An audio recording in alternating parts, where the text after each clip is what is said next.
Hello everyone, today we'll deal with the failed sequels of cartoons that should not have been released. Enjoy the show. Megamind vs. the Doom Syndicate. In the distant 2010, On the Light comes Megamind, and it is a decent cartoon with a good story, not bad ratings, and the rental pays off. And for us, Megamind is not just a banal story about how the villain became a hero. This is a work that well shows the human nature, the struggle with social patterns, attempts to find the true self, humanity, and the meaning of life. Interesting characters, each of whom is curious to watch, and you can easily draw parallels with real life, with real people. Revisiting at a more mature age, it is easy to grasp the philosophical message and depth that the author wanted to convey. However, the sequel is the clearest example of what not to do with great cartoons. The mere existence of the cartoon Megamind vs. Syndicate of Doom spits in the direction of the first movie. Let's go over the highlights of why the sequel turned out badly. Visuals. At the presence of eyes, everyone will say that it is hackwork. We, still in the beginning, briefly retold the plot of the first part and show shots from there, compare them, and realize that this sequel is an order of magnitude worse. The setting is that Megamozg must pretend to be a villain so that his former friends,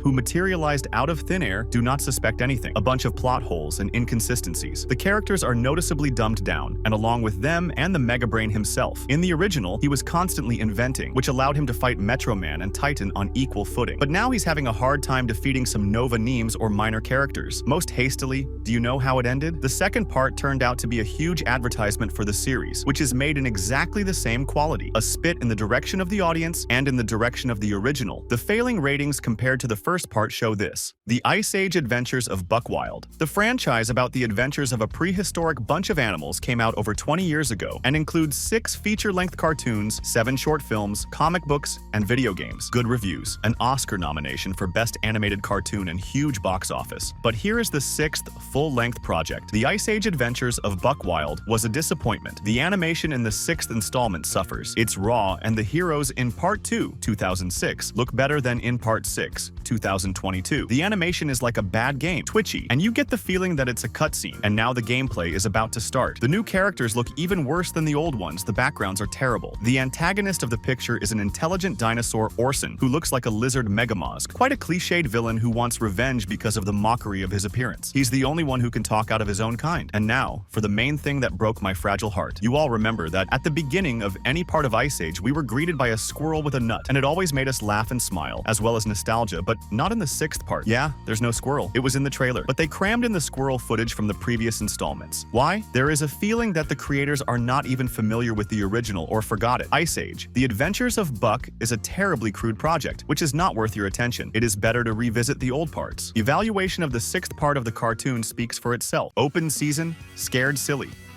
The first part of the cartoon about a domesticated grizzly bear came out in 2006, and as I think, perfectly held the bar, along with quite famous pictures that came out in that period. Watching this cartoon now, I feel nostalgic, and the smell of freshly baked Chinese DVD boxes sends me back to my carefree childhood. And even now, the first parts remain funny and cute enough cartoons with a good moral. Watching Open Season was interesting. It has a lot of humor, and the story keeps the viewer's attention. And the funny dachshund Sosasachka still makes me laugh. When watching the first half of the cartoon Open Season, scared silly. Everything seems to be still bearable. The favorite characters are pretty much intact. The plot is limp, but it seems to be something to watch. However, then there is a meal of Callum, and it is the case when the second half completely spoils everything that was in the first. Absolutely everything becomes completely absurd. The constant mention of feces and joking in that direction. The plot takes on a slightly delusional tone, and it just begins to tire and bore. As for the graphics, it is on the level of the first part, and the moral of the cartoon is hackneyed to the horror. Friends do not abandon their friends, and even such a simple idea they poorly presented. The low grades are proof of that. It would be better not to release the 4th part and leave the trilogy. Saving Bikini Bottom, the Sandy Cheeks movie. The SpongeBob animated series is truly legendary and a part of my childhood. There have been cartoons based on this animated series before, and it turned out pretty good. Not bad, until the Sandy cartoon came out. When we first start watching Saving Bikini Bottom, the Sandy Cheeks movie, we expect to see something fun and light in the spirit of previous SpongeBob episodes. However, expectations are exceeded beyond all imaginable limits of craziness and thrash. The rather silly plot starts with Bikini Bottom suddenly rising out of the ocean and ending up in a lab in Texas. And behind it is business tycoon Sue Namey, who has decided to turn all the inhabitants of Bikini Bottom into toys. Sandy Cheeks and SpongeBob set out to rescue their friends. Sandy, smart and determined, tries to find a solution to this incredible problem, and SpongeBob, as always, always, remains cheerful and optimistic despite the seriousness of the situation. While watching this cartoon, it seems that the screenwriters gathered all the craziest ideas and mixed them in one plot. Scenes in the laboratory seem so absurd that it is hard to believe, and this is the same SpongeBob, which we all know and love. The songs in the cartoon looked so ridiculous and funny. The new characters, such as Sandy's family, add variety, but sometimes detracted from the main plotline. Overall, Bikini Bottom, the Sandy Cheeks movie, turned out to be very weird and not many people liked it. The low ratings of this work speak for themselves. And what continuation of the cartoon you were waiting for and what disappointed you? Please write about in the comments. Thank you very much for watching. See you in the new video.